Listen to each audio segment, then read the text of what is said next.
C'est un livre qui fait déjà du bruit avant sa parution. Le maire et les barbares, écrit par une journaliste de l'AFP, met en cause Jean-Christophe Lagarde, le député UDI de Drancy lorsqu'il était maire de cette ville de Seine-Saint-Denis. L'une de nos équipes a mené l'enquête pendant plusieurs mois. C'est le dossier de notre 19-20. Il est signé Gaël Darangos et Vivien Charrère. Le QG de Fouad Ben Ahmed, candidat au municipal, pris pour cible. Un pack de balles et local incendié. Des militants d'autres listes menacés. Que se passe-t-il à Bobigny? Notre enquête commence dans la ville voisine, à Drancy, le fief du député de la 5e circonscription, Jean-Christophe Lagarde. Il y est élu maire sans interruption depuis 2001. Je crois que tout simplement les Drancéens sont des gens intelligents, ils voient qu'on fait le boulot. Cette année, sa femme Aude Lagarde est tête de liste UDI. Il lui a cédé sa place en raison du non-cumul des mandats. Les Lagarde sont favoris.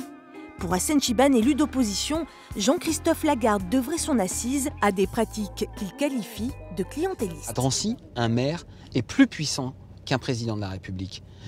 Parce qu'on a une population extrêmement fragile qui dépend de toutes ces aides qui sont elles-mêmes toutes tenues par la ville. Et elle peut faire de votre vie un enfer en vous enlevant les places en crèche, en ne vous permettant pas d'avoir un HLM. Selon lui, le maire utiliserait les subventions avec intérêt.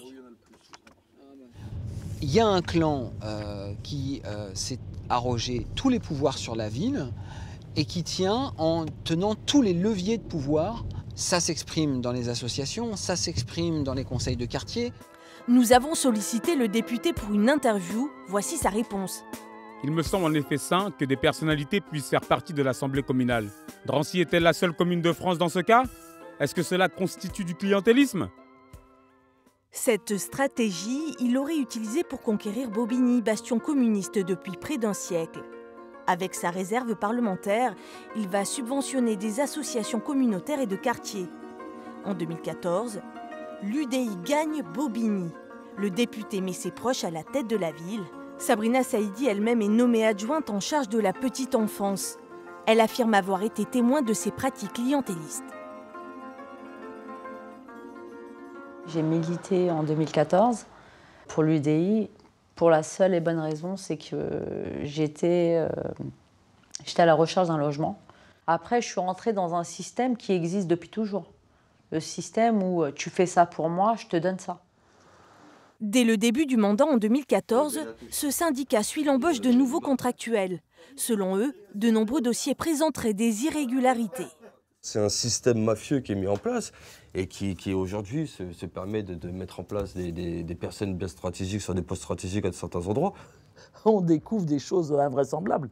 Donc des gens, effectivement, qui n'ont, comme je viens de le dire, qui ne correspondent absolument pas au profil, mais même pas un début qui n'ont rien à voir avec le secteur dans lequel ils sont, qui n'en ont aucune idée, aucune expérience, et qui crèvent les plafonds au niveau salarial. Donc ça va de 3 000 € à 6 000 – 7 000 €. Certains de ces nouveaux embauchés auraient un passé peu recommandable. C'est pas parce qu'on a un casier judiciaire qu'on n'a pas le droit à la réparation, pas le droit à avoir une deuxième chance ou une troisième chance ou une quatrième chance. C'est pas le problème. Mais entre avoir une deuxième chance et se retrouver directeur général ou directeur général adjoint, il y a quand même une marge. À plusieurs reprises, la Cour des comptes a soulevé des irrégularités dans certains recrutements. Le premier adjoint à Bobigny reconnaît de simples erreurs. En arrivant ici, beaucoup, notamment un certain nombre de cadres de la ville, nous considéraient comme illégitimes. Il a donc été nécessaire d'embaucher un certain nombre de gens. Ces gens, depuis, et on peut le vérifier, la plupart d'entre eux n'ont fait qu'1 an ou 1 an et demi ou 2 ans. Dans la ville, un événement va tout faire basculer. Un tract anonyme, placardé en juin 2014 dans toute la cité. Jean-Christophe Soumbou, le mari de Madame Benakouche, a été incarcéré pour séquestration, acte de barbarie et meurtre sur le jeune Ilan Halimi. Il accuse Linda Benakouche, une nouvelle chargée de mission, d'avoir fait de la prison et d'avoir comme compagnon un membre du gang des barbares. Jean-Christophe Soumbou a été condamné en appel à 18 ans de prison par la cour d'assises des mineurs du Val-de-Marne pour l'enlèvement et la séquestration d'Ilan Halimi. Sabrina Saïdi est accusée d'être l'auteur de cette affiche. Elle est convoquée en mairie, elle se sent menacée et enregistre l'échange avec le premier adjoint Christian Bartholmé et Kianouch Mogadam, directeur à la mairie et ancien attaché parlementaire de Jean-Christophe Lagarde. Le mari Linda, Linda, on sent responsable vis-à-vis d'elle quelque part. J'ai rien à me reprocher. Ferme ta gueule, tu crois que tu parles à qui ici? Tu crois que tu parles à qui ici? Tu crois que tu parles à qui ici? Là, tu parles à Calouche, là. Ouais, si je devais écouter tous les gens autour de moi, je serais déjà en train de te pendre par les cheveux, machin, te montrer sur la place publique. Mais je veux pas le faire. Je veux pas le faire parce que comme Calouche, je suis pas sûr.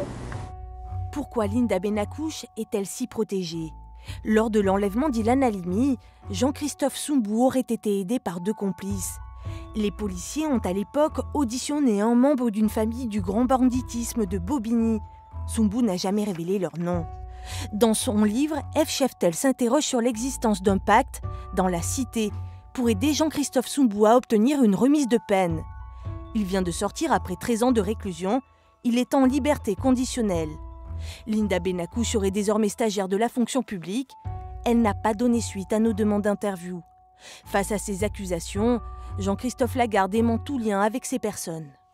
Linda Benakouche, l'ayant reçue 2 fois dans ma vie, je ne sais rien de ses diplômes. Je ne suis jamais intervenu pour son embauche.